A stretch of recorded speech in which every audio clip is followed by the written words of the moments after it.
Ben bu kadar da kısa olacağını pek sanmıyordum. Hiç ölmeden mi bitireceğim? Yoksa...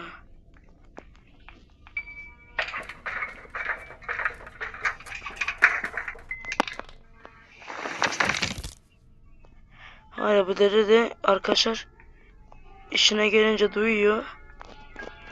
İşine gelmeyince duymuyor. Evet arkadaşlar, galiba oyun bitti. Yani sanırsam oyun bitti.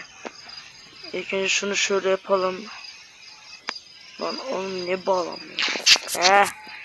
Oğlum bu nasıl bunu tutacak ya? Birazdan kopar diye. Yani birazdan var ya, bak biz kesin buna giderken kopacak.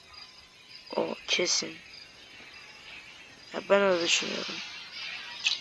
Ya şöyle bir